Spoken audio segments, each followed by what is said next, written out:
ಎಲ್ಲೂ ನಮಸ್ಕಾರ. Welcome to Bhavya sweet Ramesh YouTube channel. So ಇವತ್ತು ಚಾಮುಂಡೇಶ್ವರಿ ಜನ್ಮದಿನ ಅಂತ ಹೇಳ್ಬಿಟ್ಟು ನಮ್ಮ ಊರಿನ ಗ್ರಾಮ ದೇವತೆ ದೇವಸ್ಥಾನಕ್ಕೆ ಹೊರಟಿದ್ದೀನಿ. ಹಾಗೆ ನಿಮಗೂ ದರ್ಶನ ಮಾಡ್ಸೋಣ ಅಂತ ಈ ಲಾಗ್ ಸ್ಟಾರ್ಟ್ ಮಾಡಿದ್ದೀನಿ ಆಫ್ಟರ್ ಲಾಂಗ್ ಟೈಮ್. ಹಾಗೆ ವಾಚ್ ಮಾಡ್ತಾಯಿರಿ, ಹೇಗೆಲ್ಲ ದರ್ಶನ ಆಗುತ್ತೆ ಅಂತ ನೋಡೋಣ.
ದರ್ಶನ ಎಲ್ಲ ಹೇಗಾಯಿತು ಅಂತ ಎಲ್ಲರೂ ನೋಡಿದ್ರಲ್ಲ, ನೀವು ನೋಡಿದ್ರು ಚೆನ್ನಾಗಿ ದರ್ಶನ ಮಾಡಿದ್ರಿ ಅಂತ ಅಂದ್ಕೊತೀನಿ.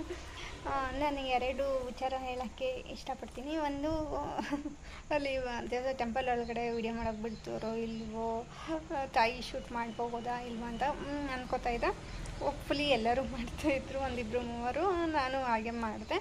ಹಾಗಾಗಿ ನಿಮಗೆ ತಾಯಿ ದರ್ಶನ ಮಾಡ್ಸೋಕ್ಕಾಯಿತು. ಸೆಕೆಂಡ್ ಥಿಂಗು, ಇವತ್ತು ಚಾಮುಂಡೇಶ್ವರಿ ಜನ್ಮದಿನ, ವರ್ಧಂತಿ ಮಹೋತ್ಸವ ಅಂತ ಹೇಳ್ತಾಳೆ, ಟೆಂಪಲ್ಗೆ ಹೋಗ್ತೇನೆ ಅಂತ ಹೇಳ್ತಾಳೆ.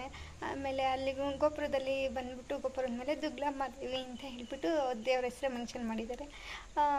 ಅದು ಚಾಮುಂಡೇಶ್ವರನ ದುಗ್ಲಮ್ಮನ ಅಂತ ಹೇಳ್ಬಿಟ್ಟು ನೋಡಿದವ್ರಿಗೆ ಕನ್ಫ್ಯೂಷನ್ ಆಗುತ್ತೆ.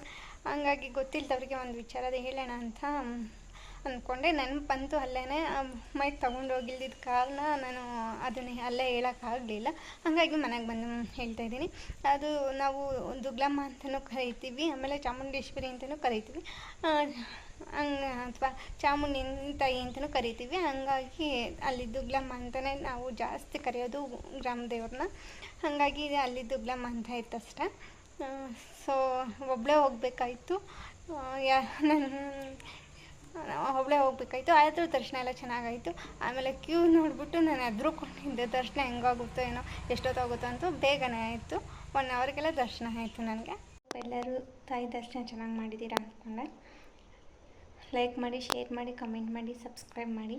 ಭವ್ಯ sweet Ramesh YouTube channel and SRV musical ಎರಡನ್ನೂ ಸಬ್ಸ್ಕ್ರೈಬ್ ಮಾಡಿ, ಫಾಲೋ ಮಾಡಿ. Thank you so much. Next ವಿಡಿಯೋದಲ್ಲಿ ಸಿಗೋಣ.